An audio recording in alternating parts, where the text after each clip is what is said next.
What happened at Gateway Church? This is quite the scandal. This is quite the scandal. Good God. Gateway Church pledges to join ECFA, conduct forensic audit after lawsuit alleges financial fraud. Gateway Church removes multiple elders as Robert Morris abuse investigation concludes. Alleged SA with young human beings. A survivor of Gateway founder Robert Morris wants to ban NDAs that silence victims. Gateway Church revokes membership of critical congregant. Armed guards boot her from property. What is happening? What is happening? Heritage Foundation Press warns Kamala Harris most anti-faith candidate in history. Hey, Lord help us, Tampa. This is why I don't care about big churches. Hey, Graves. Yeah, man, it's depressing, right? To say the least. It's very depressing. Pia, beautiful, beautiful. The light in all darkness. Gen Z struggles to apply biblical truth amid cultural confusion because biblical truth is not even real for Gen Z. It doesn't exist. Where are they getting it from? Nowhere good. Nowhere good, probably. I forgot. What are we even reading? Genesis 35. I guess I should get that ready, right? Genesis 35. There it is. Patricia. I foresee a rough week in Discord. I foresee a rough week in all of society. But I don't much care about that. I care much more about our small little group here. And I have slight concerns. Slight concerns. We'll see. Hey, Ghost. Oh, let me turn the voice thing on. We had a few new people pop in. I talked to some people on Instagram. I finally went through DMs after way too long with not. And a handful of people asked for links. So hopefully we see some of them pop in. And we can start the new interviewing process also, which will be good. It'll be good to get some trials in there to see how that works, because that should be fun. Gateway Church is everywhere, right? They're super big, aren't they? Gateway Church. They're big. I think we have them here. I think 6 locations across California, Arizona, and Nevada. I could have swore we had them here. I guess not. Wyoming. Interesting. The Floof. What's going on, Jules?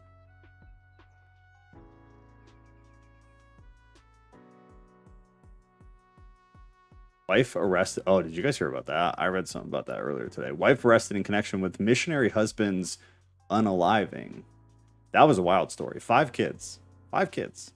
And the wife took the husband out. Obviously not super stable.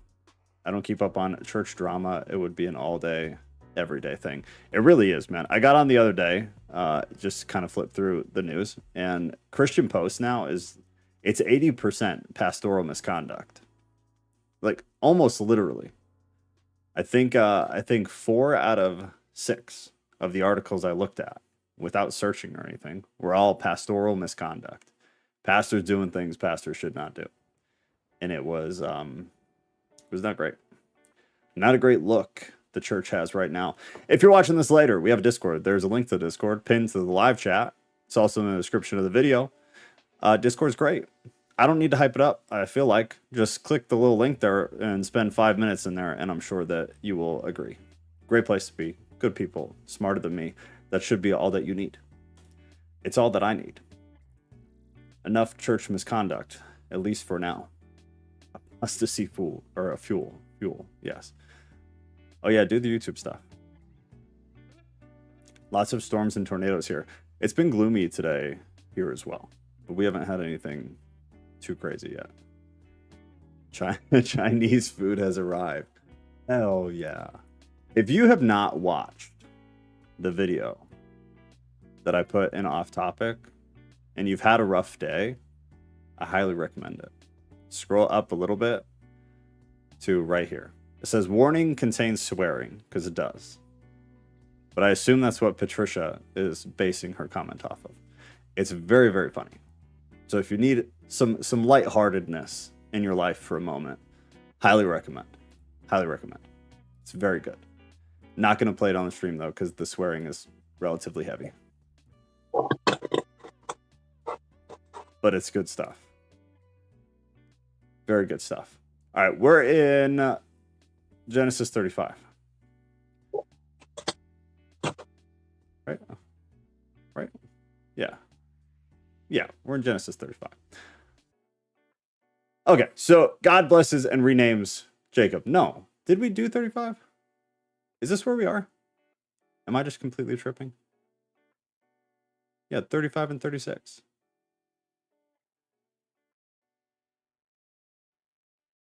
Yes.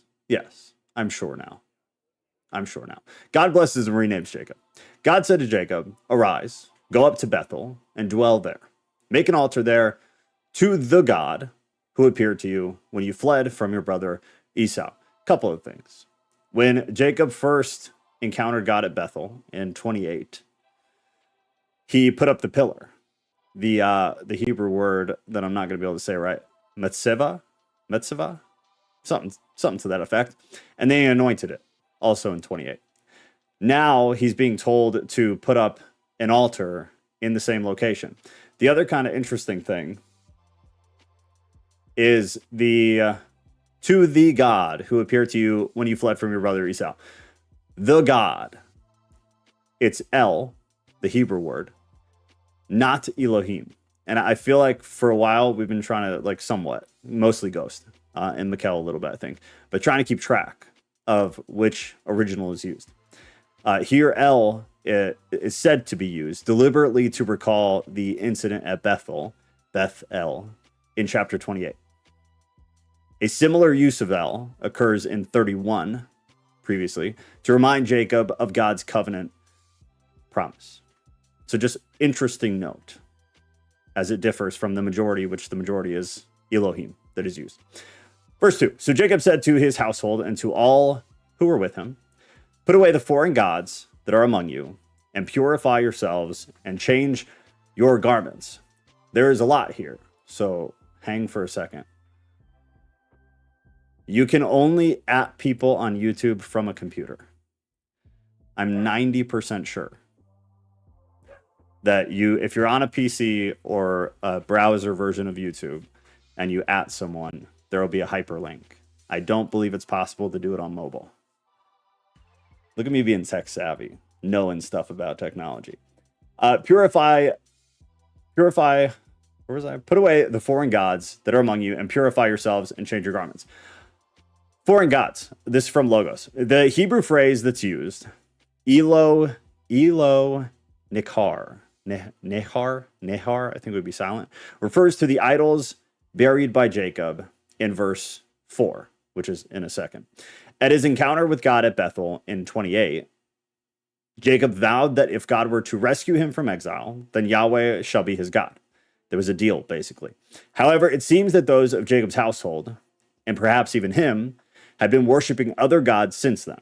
Although a different Hebrew word is used here than the one used for the figurines or household gods that Rachel stole from her father Laban. If you remember that, he was all sorts of flustered, thought that Jacob at least knew about the theft of the idols we talked about for a while.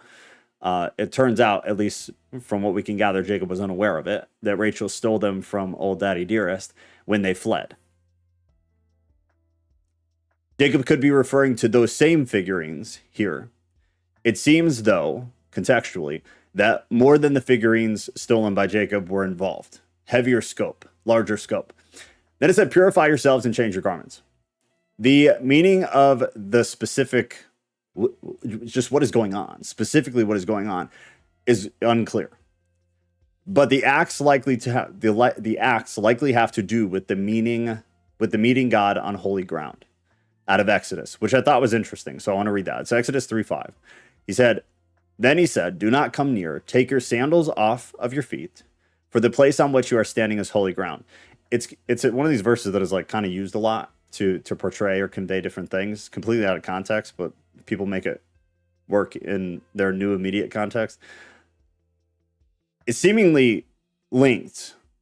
Unclear here due to not enough context, but the acts themselves, purify yourselves and change your garments. We see that in other places when in context of meeting God on holy ground. We also see it most commonly in grieving. You'll see that a lot in grieving, changing the garments, ripping of garments, things like that. Jacob and his family had left Shechem, part of the promised land, back in 12. That was with Abram, even before Abraham, before he got the name change. But for Jacob, Bethel was one of the most holy places because God had appeared to him there. And again, that is out of 28. So everything so far is just bouncing off of chapter 28. In addition, Logos says, the journey to Bethel would take Jacob and his family to holy ground, the portion of Yahweh, portion coming from Deuteronomy, which says, but the Lord's portion is his people. Jacob, his allotted heritage, that's Deuteronomy 32. The Israelites receive similar commands when they reach Sinai after the Exodus, which Exodus 19, and re-enter the promised land under Joshua in Joshua 3:5. I'm trying to like read two things at once. Sorry. You guys are super amusing. 4? No, 3. Then let us arise and go up to Bethel, so that I may make there an altar to the God who answers me in the day of my distress and has been with me wherever I have gone. So they gave to Jacob all the foreign gods that they had, these same foreign gods from the beginning, possibly the same from chapter 28, but possibly not, because there's a heavier feel to it. The foreign gods that they had and the rings that were in their ears, which was also mentioned earlier in Genesis. Jacob hid them under the terebinth tree that was near Shechem. So the ornamental rings, or the rings, depending on translation, the inclusion of the rings suggests that they were associated with the foreign gods, which we talked about when it had come up previously, that there might be a tie, which in many cases was a sign of some kind of pagan worship, because they might have been used in the worship of the foreign gods. Which makes sense because we see it in other cultures. God's previous blessing of Jacob, despite the presence of idolatry among his household, represents the fulfillment of Yahweh's promise to Abraham and Isaac, which is interesting. But it's not the only time this happens, where in spite of idolatry, God either fulfills something or allows something to be fulfilled or directly has a hand in something being fulfilled. You got to do it on a computer. I'm telling you guys. I have tested this. It's on a computer. I don't think you can do it on your phone. Everybody's just trying to at each other, and it's all falling on deaf, unhyperlinked ears. Good God. The terebinth tree, real quick, though. Where was it? I thought this was interesting, so hold on. Because this was taken out of a lot of translations. This is a small tree or shrub that produces turpentine and is native to the Mediterranean region. The word terebinth comes from the Latin word terebinthus. It was first used in the 14th century. In the Bible, the terebinth tree is mentioned in Genesis 18:1 and also here. There is a tradition that the terebinth tree at the Mamre is as old as the world itself, which I just thought was kind of interesting. Mikkel wants Chinese food. Chinese food sounds really good. I keep wanting Chinese food and we never do it. Kat, I hope you hear that. Let's fix that. Good God. Verse 5.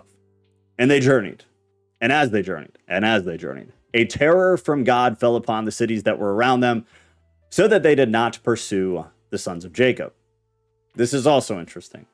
It's another thing that seems pretty unclear. And I looked into a few different commentaries, and it remains unclear. A terror from God fell upon the cities that were around them. But I thought this was interesting. It seems at least clear that God makes safe passage possible. And if you aggregate data in the Old Testament, this rings true. Another thing to just remember, or like keep in the back of your mind, is that travel back in the day was not like a simple thing. Like today you think, okay, we're traveling. You pack bags and you get on a plane, or you get in the car and you go. With very little risk or fear of something bad happening. Like there's a statistical possibility something bad happens to you, but it's relatively low. It's not something normal people will fear when they go to travel. Travel was super dangerous in many places during the biblical accounts, whether it be from call it criminals, robbers, looters, other words that I don't want to say on YouTube, but bad things happened a lot, and a lot of them happened on the road during travel. So that would kind of make sense. It seems that it was necessary to say this because of the actions of Levi and Simeon at Shechem, which, if you recall, we had the kidnapping essentially of the daughter. We had her essay, the abuse that happened, the whole marriage thing of bringing the families together. And then the brothers come in, Levi and Simeon, and they completely decimate those men. They decimate the enemy. This could possibly be in reference to that travel was risky in general, but travel in this area after what had just happened was a little bit extra risky because of that. And Jacob came to Luz. That is Bethel. It's just an older name for Bethel, which is in the land of Canaan. He and all the people who were with him, and there he built an altar and called the place El Bethel, because there God had revealed himself to him when he fled from his brother. The Hebrew word for God there is Ha-Elohim, with a H-A in front of it, H-A-Elohim. And the Hebrew text, it is accompanied by the definite article the, which at times indicates that Yahweh is the God, set apart from and superior to all other gods, which makes sense because of the immediate context regarding other deities or other idols or other things that are worshipped. In Deuteronomy 4:35, it said, to you it was shown that you might know that the Lord is God. There is no other beside him. The same term is used then. Here, its use could indicate the significance of the Bethel event. So what is actually happening? That the true God, Yahweh, actual God, had passed on his promises to Jacob at that time and in that place. Verse 8, and Deborah, Rebekah's nurse, died, and she was buried under an oak below Bethel. So he called its name Alan Bakuth. God appeared to Jacob again when he came from Padan Aram and blessed him. And God said to him, your name is Jacob. No longer shall your name be called Jacob, but Israel shall be your name. God appeared to Jacob again. I want to read this because this is also pretty interesting. The Hebrew phrase used here could indicate that God appeared again to Jacob during or upon his return to Bethel.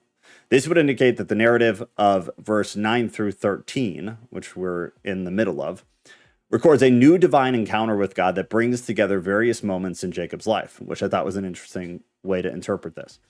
If this is the case, the again would refer back to an earlier encounter, such as that at Peniel in chapter 32, or Bethel 30 years earlier, like chapter 28.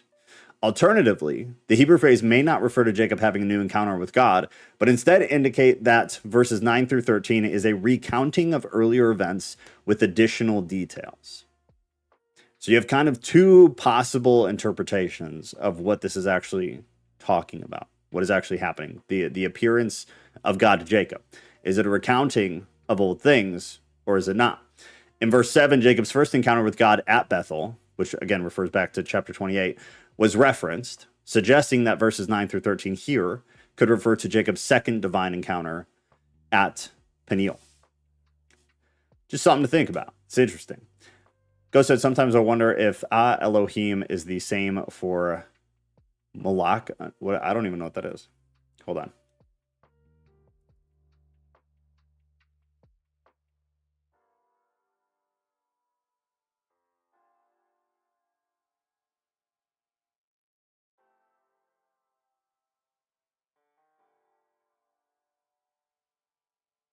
Interesting. I'd have to look more. The visible God, the one who can be seen. Yeah, no, I'd have to look more, honestly. I'm not familiar with the term, but I mean, maybe I'm trying to connect more dots. I guess what I would want to see is like how often is the Elohim, how often is it used in like what specific verses? That'd actually be really interesting. You've caught me. I'm gonna look at this when we're done. So go. I want to recount what Ghost just said. So Ghost said, sometimes I wonder if Elohim is the same for Malak Adonai, right? Adonai. He said, I'm not sure. Malak Adonai is the visible God, the one who can be seen. I have a note for myself now because I'm going to look. Because I wonder how often, because I don't think it's very often, that the HA-Elohim is used. I think it's relatively infrequent. So maybe that would make sense, though. Because if all of those contextually lined up with the visible, I think that's pretty fair way to interpret that. I've never thought about it. This is why we love Ghost. But now my brain is reeling. I'm going to look right when we're done. I'm very curious. Curiosity peaked, bro. Verse 10. Like, is he just reminiscing on God? LOL. I don't think so. I mean, potential, in a sense, that's fair. In a sense, possibly. That would be one of the interpretations. The other is that it's an entirely different event. A second divine encounter, which I think is also like it's a viable option. It's one of these ones that like I don't think there's really enough context to make it super clear. So I play through both. It doesn't change much, but it's one of like the interesting things to kind of ponder and see what's up. Verse 10, and God said to him, your name is Jacob. No longer shall your name be called Jacob, but Israel shall be your name. So he called his name Israel.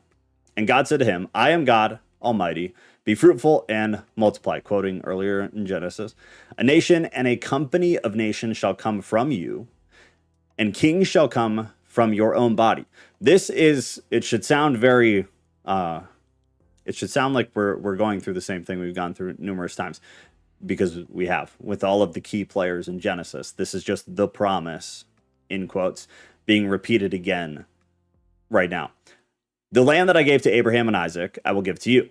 And I will give the land to your offspring after you. Same promise. Then God went up from him in the place where he had spoken with him. And Jacob set up a pillar in the place where he had spoken with him, a pillar of stone. He poured out a drink offering on it and poured oil on it. So Jacob called the name of the place where God had spoken with him Bethel. The deaths of Rachel and Isaac.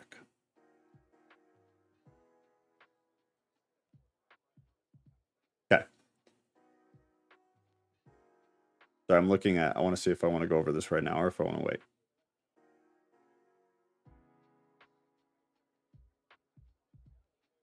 I think we'll wait. All right. Then they journeyed from Bethel. I want to read this. There is no indication why Jacob leaves Bethel after God told him to dwell there. Just like think about that for a second. Then they journeyed from Bethel. He was told to stay in Bethel. We have no reason to understand why he's being... We have no real reason. You can kind of make some inferences and some educated guesses, but there's no real indication as to why Jacob is departing from Bethel after he had been told to stay there. However, the length of time between the redediction at Bethel and their departure is not specified. This is from Logos 2. This was interesting. The term does not require a specific amount of time, which is fair. and it's one of these linguistic things. When they were still some distance from Ephrath, Rachel went into labor, and she had a hard labor. Rachel gives birth to Benjamin here, just before reaching Ephrath, and will be buried nearby.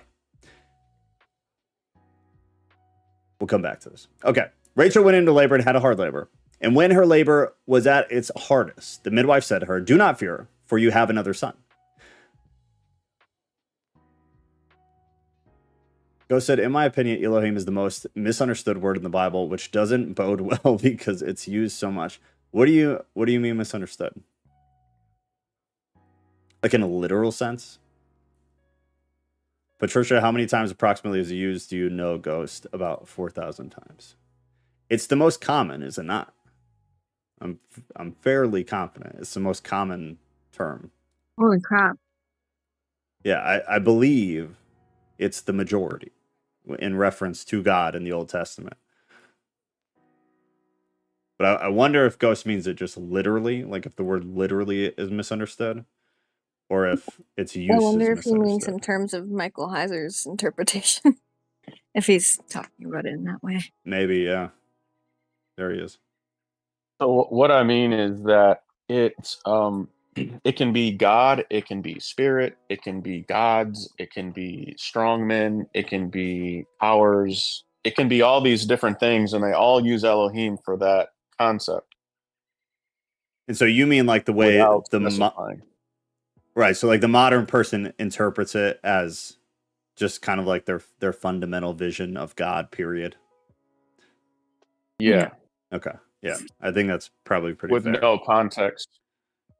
Right, because it's like it's context driven. The term. Because the witch of Endor saw an Elohim rising up from the ground. She didn't see Yahweh rising up. Right. Right. It's but like it's the same word. It's very context driven. Is it 4,000 times that it's used? It's about 4,000. Yeah, that's either wild. God or gods. So the other kind of like the interesting thing to do then would be to like take some of, I guess to take like an older English translation of the Bible, like 50 years ago or so, and then take whatever the most commonly used one now is, which is probably the NIV, and see what the English translations were in context. But I feel like 9 out of 10 is just God or God the Father or something to that effect. I don't feel like spirit is used often in the Old Testament. But I wonder if there's a significant separation from like an older English translation pulling from Elohim versus like an NIV published 10 years ago, which I feel like there's no separation at all. I feel like God is just used for every single translation. That would be an interesting thing to do. I think it is too. I think it's just an ambiguous concept. I'm trying to like think about what does it really mean in the true, practical, solid way of understanding it. And my best guess is it's just software. It's the disembodied world. It's the thing that filters through the physical world. Yeah. And that's why it's plural, because that's a lot of things. Yeah, I mean, yeah. It's a spectrum. But at the same time, it's also one thing. So that's just kind of how I see it. But it's also like that's kind of what it is, though, on its face. It's a trip. What, Patricia? On its face, but they don't teach it that way in church. No, they definitely don't. They definitely don't. But the way you just said it, I think, is funny because I think that's kind of what is taught, is that it's many things but one thing. But I don't feel like it's ever elaborated on. So like that you saying that, never. I don't think would surprise like an average Christian. But I think if you went one sentence past that, they would be lost. Well, I kind of sort of got kicked out of a Bible group because I dared to say something similar. So did you really? Yeah, they just really didn't take kindly to me after that and were very standoffish. So I was just like, I'm not going to be somewhere where I'm not welcome. So was it the spirits ideas thing? Spirits ideas, and yeah, they were going over Elohim, and I thought that it was like the software, and they were just like, what? So Do you think they just didn't understand, or do you think even if you would have explained it in a different way, they would have had the same reaction? I didn't really elaborate because of the sort of disgust. I'm just like, all right. That's so funny. The initial kind of knee-jerky kind of reaction. Yeah, I mean, I'm not surprised. That's too bad. So I though. have a question though. It might sound dumb, but I'm gonna ask it anyways. Some of the like original or older translations say Yahweh, right, instead of God. Yeah, Is that different than Elohim? yeah. Or I mean, yes and no. okay, Yes and no. I guess that's kind I of think Yahweh is the source of Elohim, so he's an Elohim, but it's the unique Elohim that sourced all the other Elohim. right. but That's those why two he words gets are a used name. separately. They're used interchangeably sometimes, but like in the Old Testament, it'll just say Lord in all caps, and that's Yahweh, who is an Elohim. Right. So you could see Elohim, and it could be interchanged with Yahweh, but just because you see Elohim, it doesn't mean that that is Yahweh. Yeah. Would be kind of the simple way to look at it. But I would venture to say that a part of the reason we standardized it as God, because even Yahweh you don't see in like any English translations for the actually a little bit. You see it a little bit, but very little.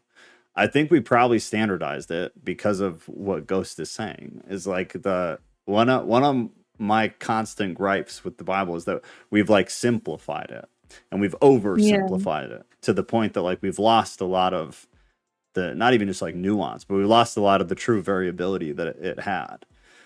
And it's very I think it's why it doesn't make a lot of sense, to be honest. Just reading the English like as it's written, a lot of it just doesn't make sense because we've lost the actual variability that the text had.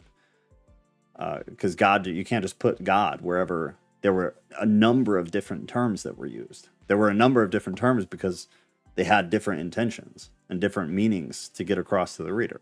And you can't just replace all of them with God. And that's kind of what we did for the most part. They did the Do you same thing think with the hell. intentions were Yes. like? Do you think the intentions were impure? Like the intentions behind changing it all to God, or was there multiple intentions? I do. I think Ghost would probably be more graceful about it. I do. I think it could have been either. I think some was probably innocent, but I think a lot of it was like the removal of spirituality from the Bible. Because with and I use that term as like a cookie cutter term, but we've taken out like a lot of the more woo woo stuff that the Bible had. And I think it was to just make it more streamlined and easier for people to understand, which may have been good intention. But I think with that, like people don't want to have the kind of like Ghost bringing up the concept of software to try to explain something. Remove the term software or that as an example. He was still trying to get at something that is like true. It's real. It's at least real. So it's something to at least be discussed. And Christians throughout history like didn't seem to want that, in my opinion. I think it was I don't think it was evil, but I think it was like a type of evil, I guess, where they're like, we're going to remove this and put another word in its place because the plebs won't understand if we just say it like it is. Right. So they thought they were doing a service for people, but really they weren't. What do you think the percentage is? Like, do you think that's 100% of it? Or do you think that's 70% of it and 30 was... I think it was probably the majority of it was just like prideful error where they're like, oh, they're not going to understand, so we're helping them. Yeah. But I think there was probably some deliberate stuff too. But I think that would be in the minority if I had to guess. I mean, it was all deliberate, but the intention for most of it is probably trying to help people and ending up making it worse. Yeah, not malicious. Yeah, I don't... I mostly agree, I think. The majority was probably good intention. I just wonder but if like the results are still the results. Right, either way, like the consequence, good intentions or bad intentions, consequences are consequences. But I wonder if anywhere throughout even like early Christian history, if they were already having a hard time understanding some of these things. And humans kind of have a tendency to simplify things into something they can fully grasp or understand rather than uttering the demonic phrase of "I don't know." I wonder if that had anything to do with some of it. Yeah, I think so. I don't think people were comfortable with I don't know, so they just had to pick something and kind of stick with it. Right. So then you package all that garbage together and you end up with a wreck and a very difficult thing to try to make any damn sense of. Yeah, I would agree with you. That's why it's hard to interpret because there's just been so much like nitpicking and organizing and personalities interfering with what they're trying to translate. Yeah, it's unfortunate. It's a sad thing. Well, and maybe part of it is like the name Yahweh like wasn't to be spoken, or like there was this like you aren't supposed to say the name, so maybe that's why they changed it to God. Joe, do you know when they did that? I don't know when they did that. No, I'm trying to look it up. Yeah, because I want to say Moses was using Yahweh, right? Yes. That's the name of the Hebrew tradition. Yeah, it was thing is seen as disrespectful or a violation of the commandment against taking God's name in vain. Instead, they substituted titles like Adonai, meaning Lord, when reading the text. I'm having a hard time finding anything concrete.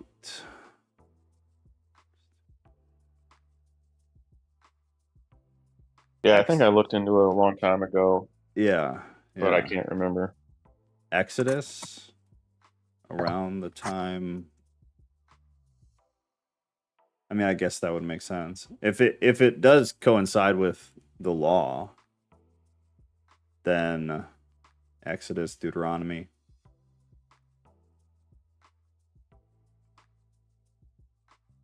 I don't know. I'll throw that on my list with the other thing Ghost brought up. Because yeah, I don't remember. That was a rabbit hole I went down years ago though too.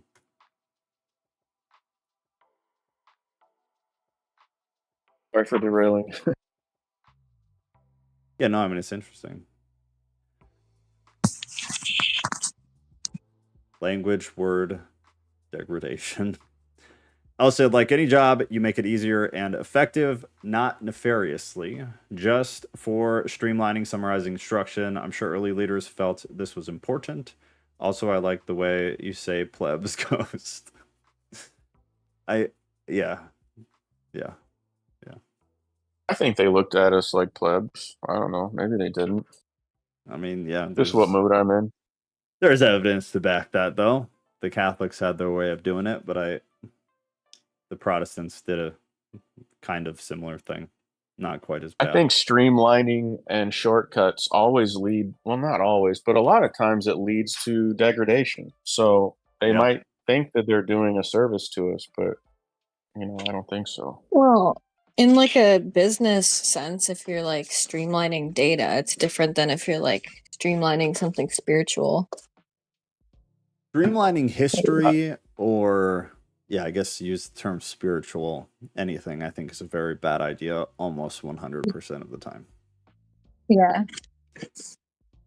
If you're like streamlining the way you use Excel or something, that's like different. Yeah. I mean, I think the content is should be the deciding factor of whether you should streamline or not, for sure. Because Excel is about the end product. Right. And I think the way we streamlined the agriculture business has made food bad. Oh, because terrible. We took shortcuts and terrible. From pesticides. And I think that happens with ideology. I think it definitely does. I think it absolutely does. I think that's why everybody's kind of ended up so tightly wound to specific things. Especially if you get a broader understanding of what they believe, they usually don't. They usually just got pigeonholed into like the end product of something that they don't understand how they got there, what the actual process to arriving there was. Right. Ruth said, get the Messianic Jewish Family Bible. That has all the correct names in it, supposedly. I'll look into that. The good old Messianic Jews. Allegedly. Okay. Yeah, I mean, what we're doing right now is a good example of something that the way we produce this can be streamlined. Like the way the streaming works in the Discord and having you guys talk on here and stuff, like that can all be streamlined. I suck at it, but it can be, and like that's a productive use of it. Whereas like the way that we study should not be streamlined. I don't think. Going into massive detail instead of just breezing through, because I think that's what most Bible studies that I've been to kind of were. They just read, and that was it. You don't stop and talk for 15 minutes. There's no depth. You're not Googling things or looking into things. You just read right through it. That is poor streamlining, in my opinion. And I think it leads to a lot of people being uneducated. Even if it is for their good. What's that? You gotta have discernment. Sorry. Yeah, I mean, for sure. No, enjoy your Chinese food. All right, where were we? Oh, do not fear, for you have another son. Patricia will love this, but this is just another focal point of men, right? Unfortunately or fortunately.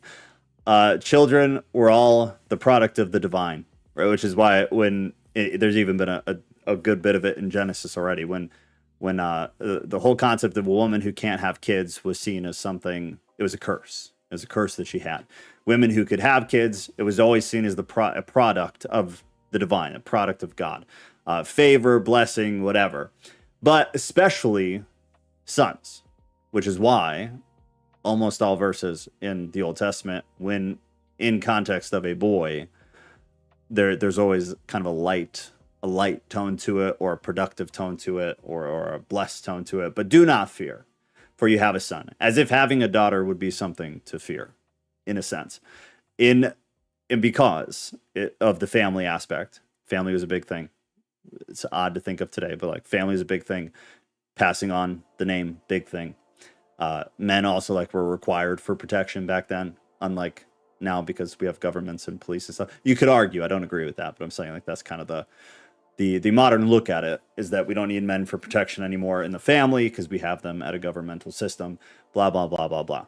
But totally different then. So that's why stuff like that is said in that sort of way. I don't agree. You don't agree with what? That if we have men in the government systems, then we don't need men protecting our families. Oh, right, because it's absolute trash. But it's kind of like the modern trope, is that men and families are unnecessary, when all data and statistics say they still are. I don't know, bro. I'm pretty scared of a daughter. Why are you scared of a daughter, Kat? Why'd you say that? That seems oddly specific. But Patricia discerning them flavors.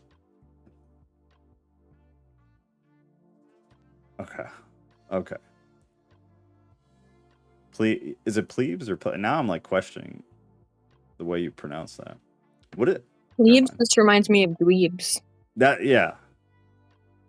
I'm Googling because now I'm curious, because this is a productive use of our time. I mean, it is pronounced plebeian, but I like to say plebs just because, I don't know, it sounds weird. Yeah. I mean, no reason. If the English language made sense, like if we actually followed our rules, then I think it would be plebs, right? Something like that, yeah. For anybody who's not following, here's your definition. A reference to the common people of ancient Rome, a term for freshmen at military academies, and an insult used to describe someone as ordinary or uncultured. So that would be me, because we find every couple of weeks that I'm uncultured on something. Ruth said, for instance, in the Messianic Jewish Bible, Genesis 2:15 addresses God as Adonai, Elohim, yet it addresses God as God in Genesis 1:1. This could be one of the most interesting, like in-depth studies, possibly that I had ever done, if we or I were to do this. I think this could be really, really, really interesting to really dig into this, of when it's used, why it's used. Tuesday on it. I think it's not a bad idea. I'd have to think about like how to structure that, because it would just be a lot of research and a lot of reading. So I'll think about it. If I can figure out a way to like structure it first, I'll do it together. Then we'll do that. Otherwise, I'll think about it because it'd be really, really, really interesting to try to get to the bottom of this, and to have an NIV published in the last 10 years by whoever's publishing the most right now. I'm not up to date on that at all. And then take something from 50 years ago, and then take something older, and then take the original. And every single time the term is used, just cross-reference. I think it could be really interesting. And I wonder if we learn anything. I wouldn't be surprised if we did. But this has sparked a whole bunch of wheels turning in my head. So I'll try to think of a way that maybe we can do this. And then I'll figure it out. I'll see. But I'm very, very interested. I think we're on to something. I feel like Inspector Gadget right now. He was a mystery solver, right? I think. Or did he just have cool shit? I don't remember, actually. Now I'm second guessing myself. Inspector Gadget, right? What did he inspect? Gadgets? No, he had a bunch of cool gadgets. That was a good answer. I don't know. I'm too young. I think he was a private investigator or something. He was also like a cyborg too, because he had like machine arms or something. He did, yeah. So so what I said made sense after all that. Inspector Gadget. Verse 18. And her soul was departing. She's having a kid, in case everybody's forgotten. She's having a kid, it's a boy. And as her soul was departing, for she was dying, she called his name Ben-Oni. His father called him Benjamin.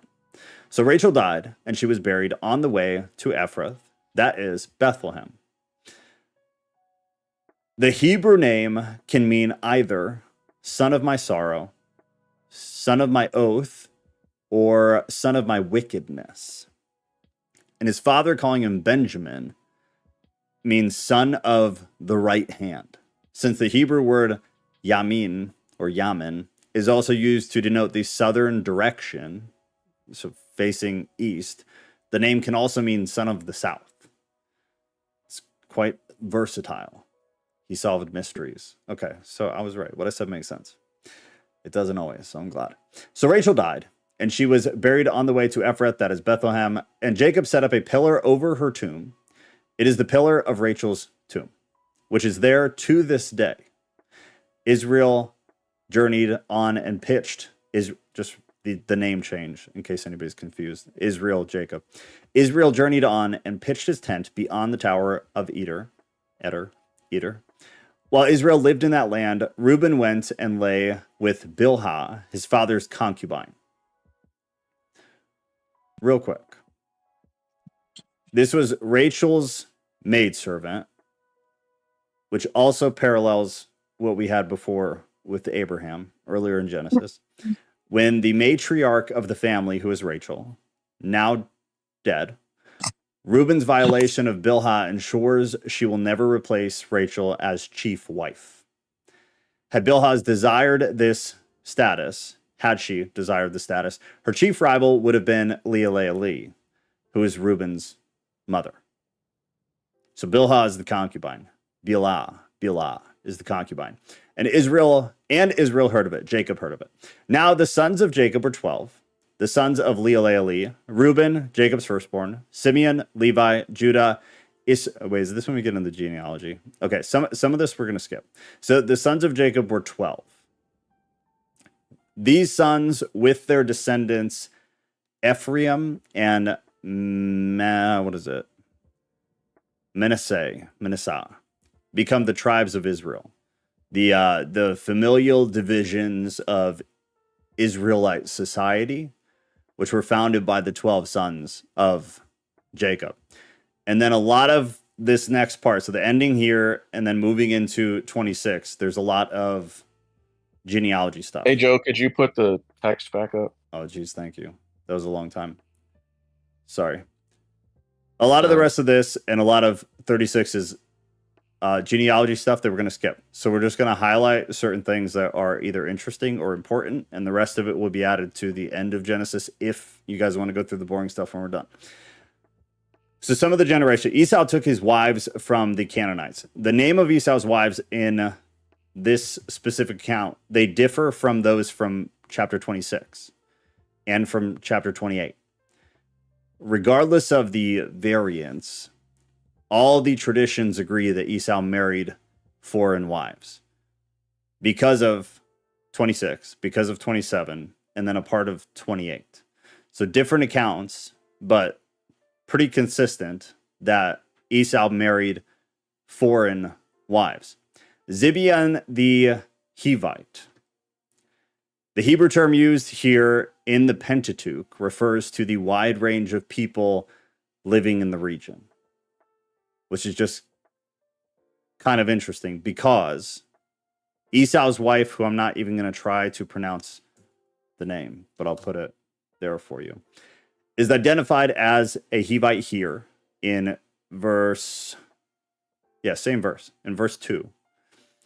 Her ancestors, presumably her father and her grandfather, Anna and Zibeon, appear in the genealogy of the descendants of Seir the Horite in verse 20 through 30 in this chapter. The Hivites and the Horites are likely both names for the same native Canaanite people. In Hebrew, the names differ from one letter and look very similar. Remembering that Canaanites is kind of like pagans, where it's this umbrella term that encompasses many different groups of people, and in some cases became kind of a catch-all when any more information about the individuals were unknown. Now, from 36, 6 through 8. The migration of Esau and his family clan to Seir at this point in the narrative is chronologically problematic. Earlier, Esau was already depicted as living in Seir and then returning to Seir again after his meeting with Jacob. This was in 32 and 33. This means that this chapter likely presents a parenthetical summary and elaboration rather than a chronological account, which is why if you read this on its face, it doesn't quite add up and it becomes kind of confusing. What this would mean is that Jacob and Esau were living in proximity to one another as adults, both having large families, had to have occurred at some point. Otherwise, the timelines and the stories and what is told, it doesn't jive. It doesn't add up. Then verse 7 is worth pointing out.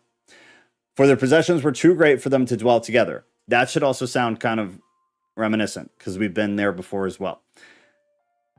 When Abraham and Lot had separated in chapter 13, that was when there was strife between the herdsmen of Abraham's livestock and the herdsmen of Lot's livestock. At the time, the Canaanites and the Perizzites were dwelling in the land. Then Abram said to Lot, "Let there be no strife between you and me, and between your herdsmen and my herdsmen, for we are kinsmen." And then they separate.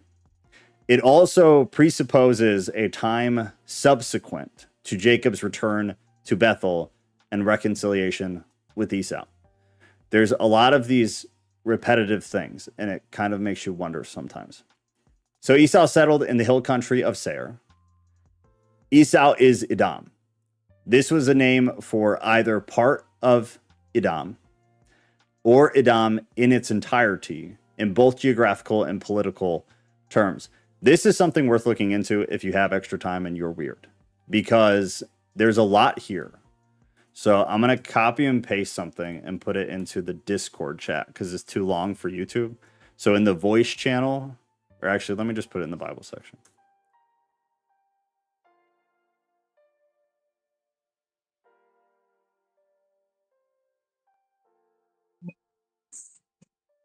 That work?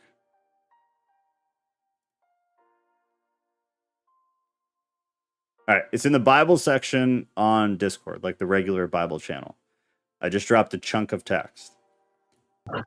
This is something interesting to look into. Esau and Edom. Look into location and look into it as a name. And there's quite a bit there to take you down a little bit of a rabbit hole at the very least. Ghost, I swear these stories fold in on each other. A lot of redundancy in scripture. I wonder if it's a meta commentary on how reality is a cycle. If it was deliberate, seems like it would be. I think it is. Yeah. That's why I try to point it out. I think it is. Everything is cyclical or fractal. It's interesting. And there's a lot more of it before we even finish. So don't sweat. Then skipping around, tons of names. Trying to get the important stuff here. 36, 9 through 43. So this next massive chunk of text is the second genealogy of Esau. It's divided into 4 sections. The first section of the second genealogy repeats the names and the relationships of the first one, but it continues the line to the third generation for Adah and Basemeth. It's Basemeth, right? Base math. I don't think that's how you say it, though. I feel like that's how American people say it. Bessemoth. Besemeth, right? Ghost, correct me. Something like that. Or Besemeth. It's Besemeth. Besemoth. I'm actually lost. Where are we? Then just the name. It's spelled base math, but it's Besemeth, right? Oh, you should definitely just say base math. Is it going to be repeated a lot? Because if it is, say base math. Because I don't know what it is. Because math is based. I honestly don't know. There was a time where this is one that I actually could pronounce. I think it's Basemeth. But I think you're right. I'm so confident that there's no freaking way I'm right. The sequence of Esau's wives moves according to the descending numbers of their children. That's all to take away from the entire section of 9 through 43.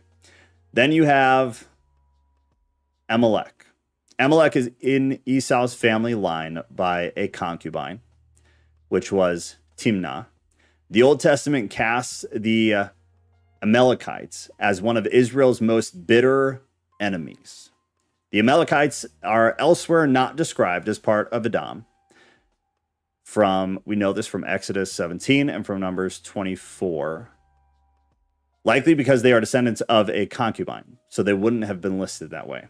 This may indicate that they were latecomers to the Edomite tribal confederation. This is supported by Genesis 36, 22. So let me jump there. There it is. Because there it describes Timnah, who is the concubine, as the sister of Lotan or Lotan, and who was a Horite. This is why this is confusing. This is why I try to skip a lot of this stuff. This suggests that the Edomites who migrated from Seir, which is where Esau just was, began to intermarry with the native population. Base meth is wild. Well, it's math. Don't get overexcited. Math. M-A-T-H. Keep it pro-social. Oh, Blue Letter Bible is just saying Bosmath. Like an O. With an O? Bosmath. Yeah. Let me see. Bosmat. I don't know. Out of here? So I got Genesis 26, Genesis 36, base math. B-A-S-E-M-A-T-H. Esau's third wife. Also Esau's first wife. So first wife out of 26. And then third wife out of 36. Is that a discrepancy or can that be explained? Just a repeated name. It's not an uncommon name, actually. Well, what about the first and third? So here, let's do it.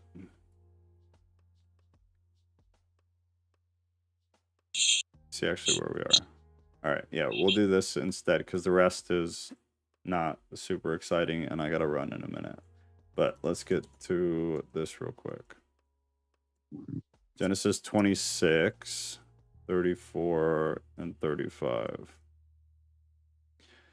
When Esau was 40 years old, he took Judith, the daughter of Beeri, the Hittite, to be his wife, and Basemath, the daughter of Elon, the Hittite. So we'll keep that and then do... Is that the same lady? No, it's a different lady. But let me. I'm very confused. Keep going.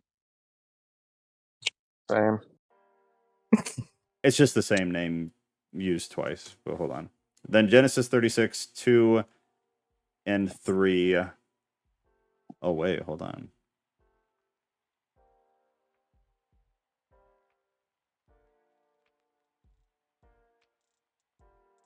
Yeah, in 36, the daughter of Ishmael and sister of Nebaioth.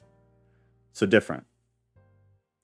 In 26, it was the daughter of Elon the Hittite. And 36 is the daughter of Ishmael and the sister of Nebaioth. It's a different person, same name.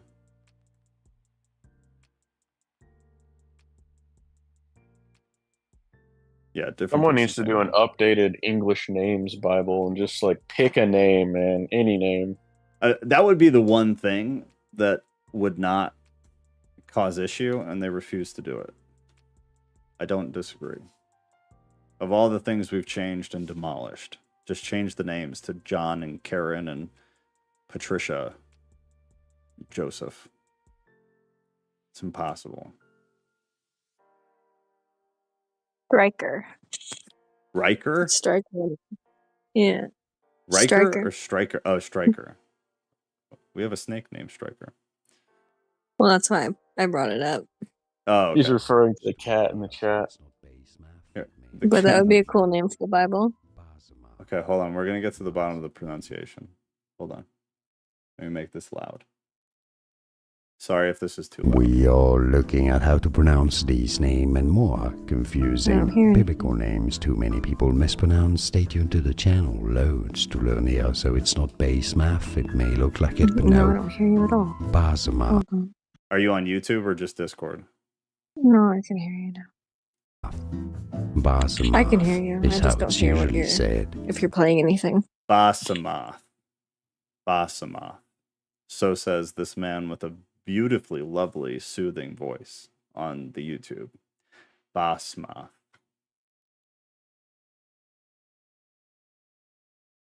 Loads to learn here, so it's Oh not. God, not again, no. Basmath. Sounds like an alcoholic drink. But yeah, it kind of Sounds does, like a doesn't it? type of moth. Like a type of That moth. too. That's more obvious, yeah.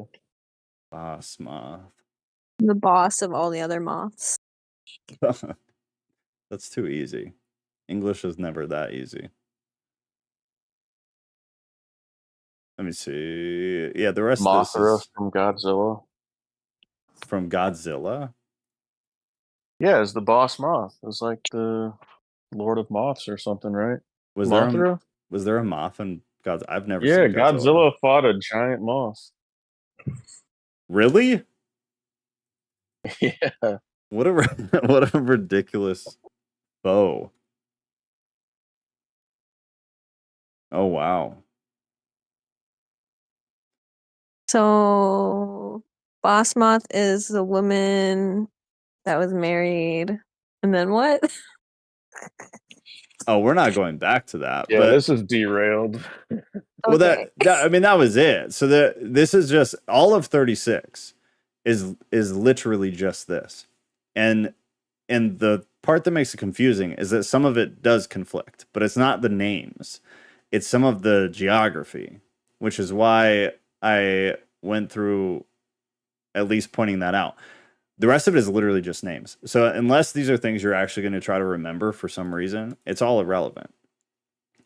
There were like two things worth pointing out before we get to chapter 37. Bozrah, this is the capital city of Edom. That's something to maybe at least hear right now and then forget, or perhaps remember if you're going to become an Old Testament scholar. It is sometimes equated with Edom as a whole. That's important to a degree, but you're not going to remember it anyway. So it's something to search later also. But sometimes you see the term used to describe all of Edom when actually they were referring to the capital city itself.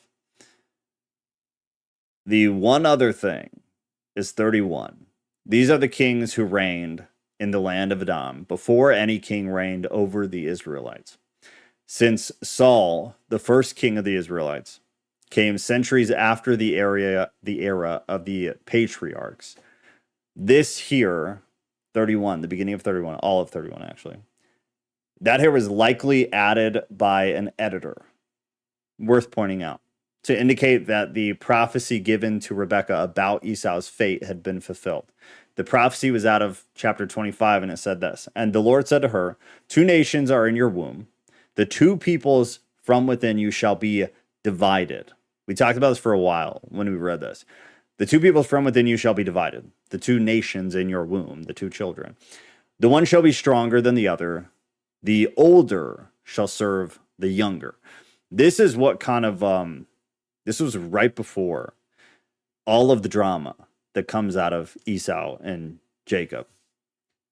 According to 1 Samuel 14:47, Saul fought against the Edomites, and David later dominated Edom, and that was in 2 Samuel. That's all worth knowing and at least understanding, because there's a portion of scholarship, I guess is like a fair way to say it, that believes this was an addition to the Bible, that this phrase was added in order to give a greater context or an understanding of the prophecy being fulfilled. And then you have to decide whether you're okay with that or not. But I get why they did it. It's a scenario where I understand why they did it. You're talking about verse 31? Verse 31. Verse 31. Okay. Because of Saul, who was the first king of the Israelites, because he had come centuries after the patriarchs, there's a belief that this verse was added to indicate that the prophecy given to Rebekah about Esau's fate had been fulfilled. That prophecy was the little stanza from 25 about the 2 nations being divided. Mm-hmm. And then when you go through 1 Samuel, where Saul fights Israel's enemies, all the way through to 2 Samuel, you see the fulfillment come to fruition. Beyond that, there's really nothing else to point out, unless you're into the genealogies, which I doubt anybody is.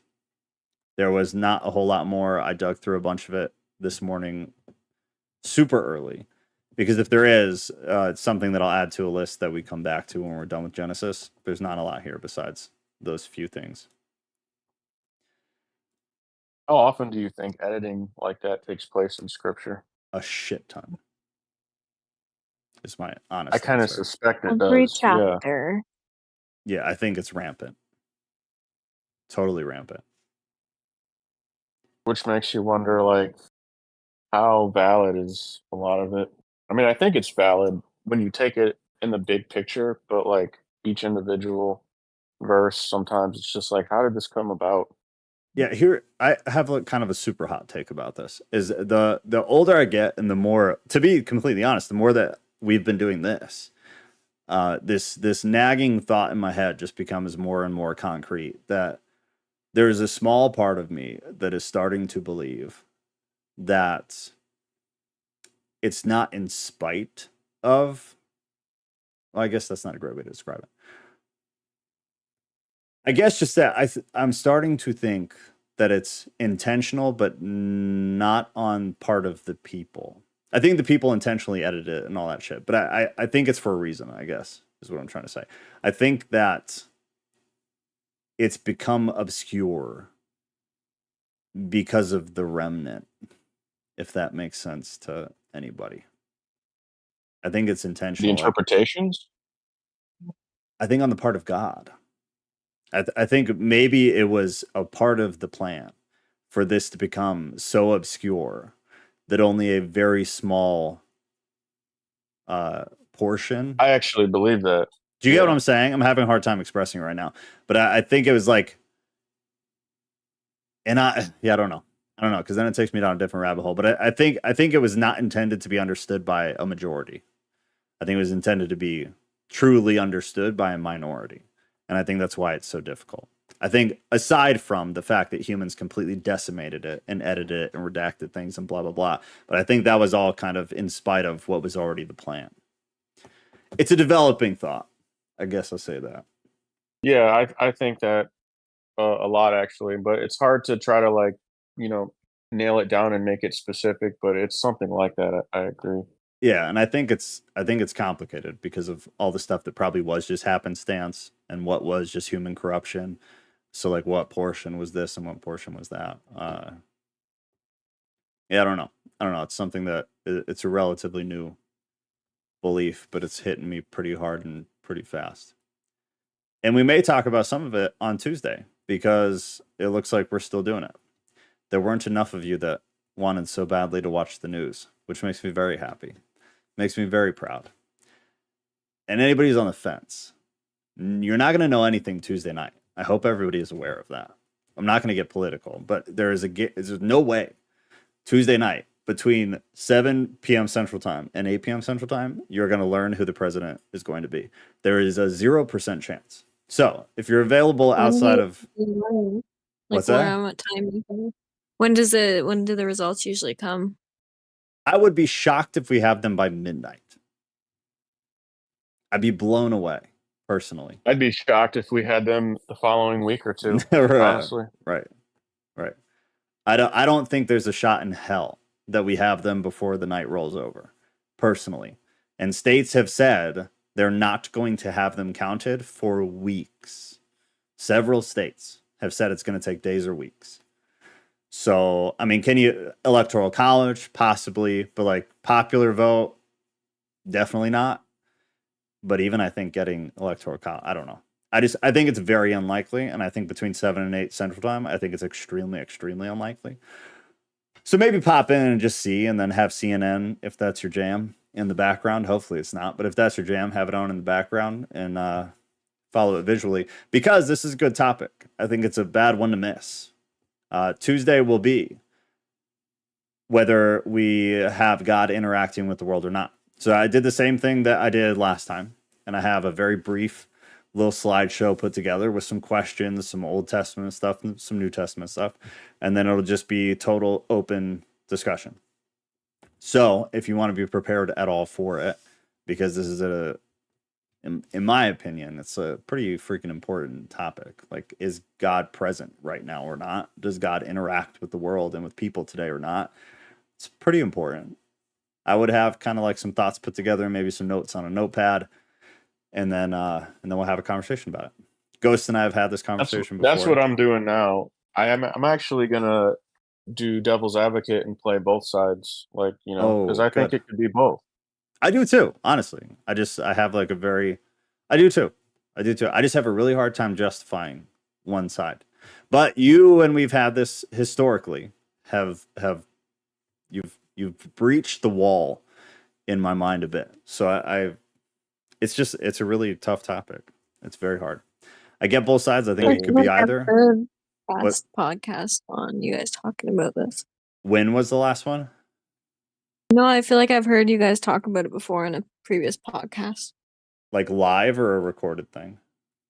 Like a recorded thing. Okay, yeah. I think we've done it a few times.